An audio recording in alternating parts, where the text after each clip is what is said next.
Hello, this is Elizabeth Clare Brewington with Discover Brightside, the video podcast that is made for authors. And we hope all of you who are watching will invite this author to your next book club. Perhaps you might want to buy the book and read it with all the travel delays. This is the best time to curl up into a book and write a review. As we say, the bright side way is to take the author to the bright side.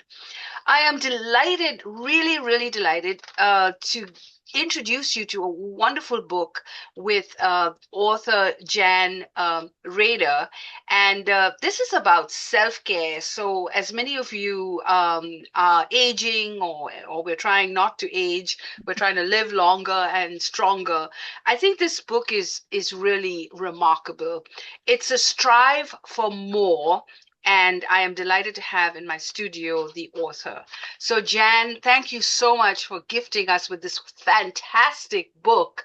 And I just enjoyed reading it, and I enjoyed your little bookmarks and notes, and I thought it would be so wonderful to have you on the show. So please share your journey, and then we'll dive deeper into the book. Well, thank you. I'm so honored to be here. I appreciate that you have read the book. I'm looking forward to answering hopefully maybe some deeper questions that you might have gathered from, you said you had some bookmarks, so hopefully we can get into that. For me, as far as my journey is concerned, it's quite eclectic and long, but I guess the majority of it is I spent over 3 decades teaching martial arts, specifically Okinawan and Japanese karate. I went back to college late in life, and I got a master's a bachelor's and a master's within 4 years, and I started with only 19 credits. So I attribute majority of that to the discipline that I learned through martial arts.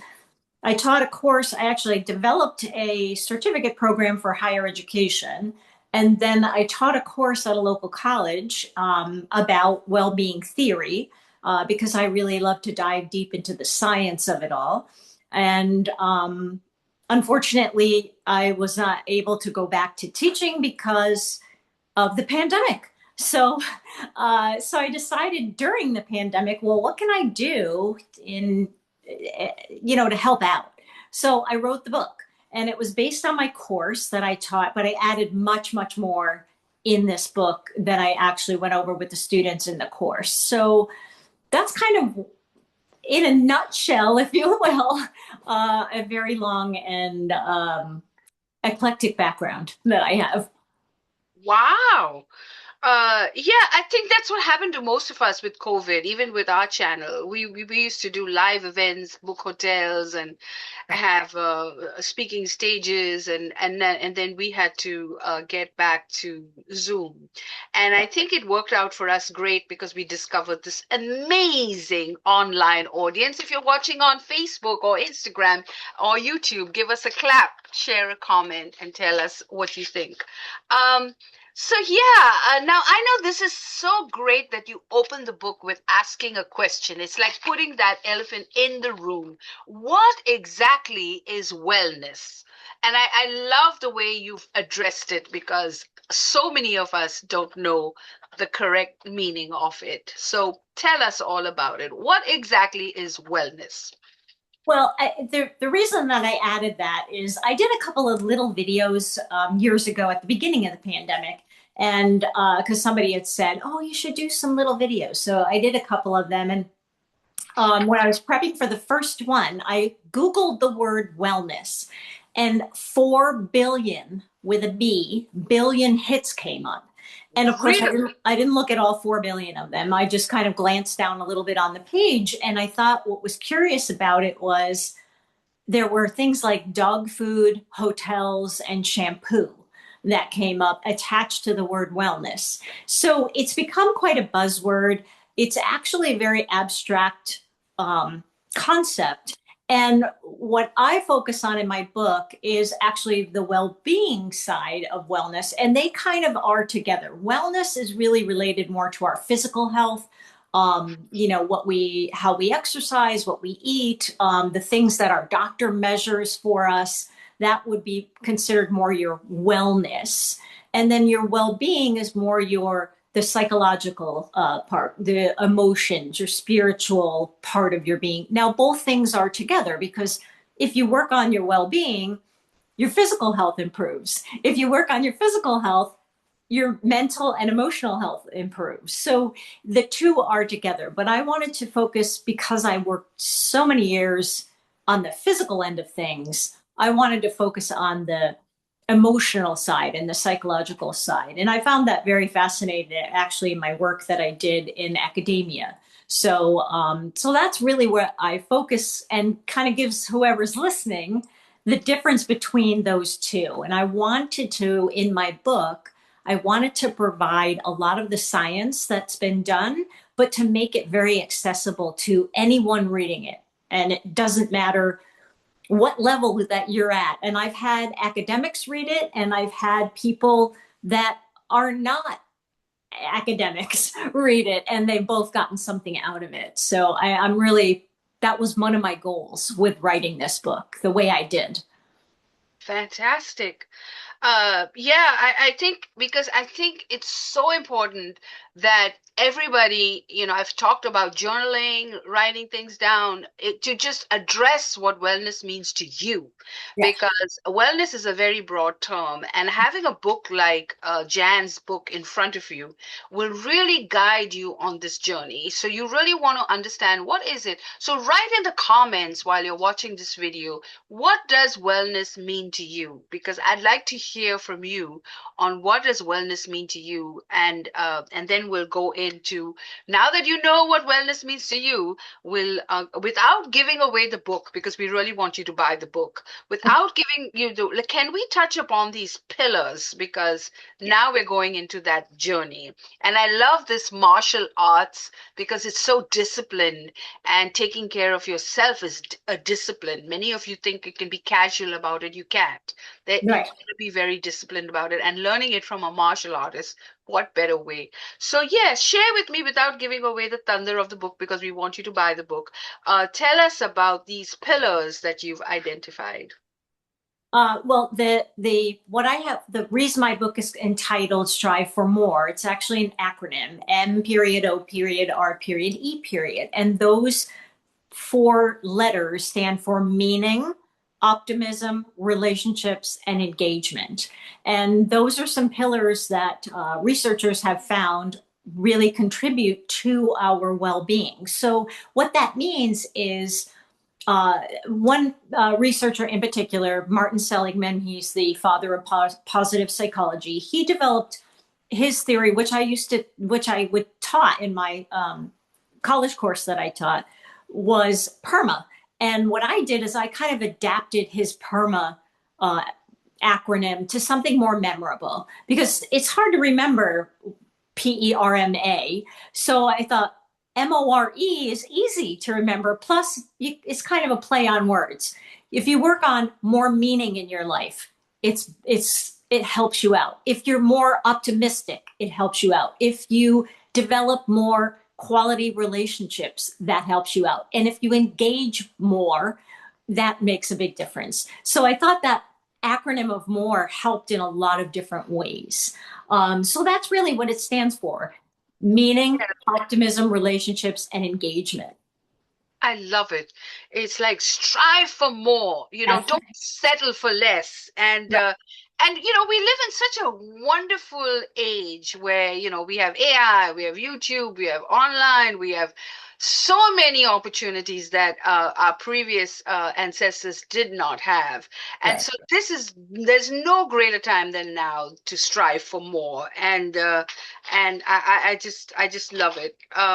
So those are the pillars that will get you there. So get the book, so you learn about those pillars and can take you to strive for more. And then you talk about flourishing. I know we talk about thriving, we talk about living more. I just love the word flourishing. It reminds me of a waterfall that's just flowing. So tell us about this flourishing scale, and then we'll talk a little bit more about more things. Well, what's important about the word flourishing is it's different from happiness. Again, I'm going to go back to Martin Seligman, because His work is so powerful in positive psychology. He really wanted to measure things with rigor, which, if you're at all familiar with scientific research, rigor means that things are tested and then retested, and you get either similar results or maybe you get different results, and then you change the study the next time. So what he wanted to do is find things that work to make people's lives better, that could be proven by science that in fact it did work. Now, years ago, he had written a book about happiness, and he discovered that using the word happy is actually fleeting. And, because I could ask you right now, are you happy? And you could say either, yes, I am. I feel really good. And then 10 minutes from now, I could ask you that same question, and you could have maybe received a bad text from somebody, and you might say, no, I'm not happy right now. So right. The term flourishing, what's great about that is it's an overall overarching term to look at your entire life. How is it? And we're talking about subjective well-being. I can't tell you how your life is. I can, as an observer, and we see it all the time on social media, we can look at people and think, oh, wow, everything's great for them. Because of course we all put our best face forward on social media. But that's not always the case. And I can't dictate to you how your life is. You only know how you feel. So subjective well-being and flourishing go together. So if you look back on your life, or at your life at the stage it's at right now, and think, do I feel like I'm flourishing right now? Do I feel like things are going well, or that if I have difficulties, which we all do, that I can handle those with resilience? But overall, do I feel like my life is worth living and that I have lived it well? So that's kind of where that flourishing comes into play. And I'm sure that you saw, because you mentioned it in the book, I do give a little test at the beginning. So that way you find out where you're at the beginning. And then actually at the end of the book, we take the test again. So you see if you've done some of the exercises I offer, how that's helped you and how that's maybe changed how you look at your life as it is. Love it. I absolutely love it. So guys, go get the book, Strive for More, what well-being really means and how you can achieve it. This is a book that will help you with that transformative journey and guide. So all of you, if I ask you today, are you happy? And put it in the chat, let me know. And if your answer is no, then I'll say, why not? And then get the book and get happy. Life is too short to be unhappy. So I think this is a great time for you to reset and to start to flourish. So thank you for this interview. Thank you for this wonderful book. And we'll definitely feature it in our bookstore so people can find it more easily. And I'm hoping to talk to Jan so we can bring her on the show. So thank you for watching Discover Brightside, where we discover more, where you live more, and we get you on the bright side. Do you have any last minute comments? Would you like to tell us your website or any information about you that our audience would love to follow you? Thank you. The book is on, if you Google it, you can see, it's offered in a lot of places, but of course it's on Amazon. It's on Barnes and Noble. My website is SelfCareSensei.com. I also do speaking and workshops at usually events where, people have conferences and so on. I do those things. And that information is available on my website. I'm on LinkedIn. I'm on Facebook. Actually, every Wednesday on Facebook, I do a What Went Well Wednesday, because I'm trying to get people to think about the things that they're grateful for and why are they grateful for those things. I've been doing that for over 76 weeks now. So anybody that wants to join in, if you go to SelfCare Sensei on Facebook, I post every Wednesday, and I'd love to have you all to join us so that we can keep this going. Oh, yeah, definitely.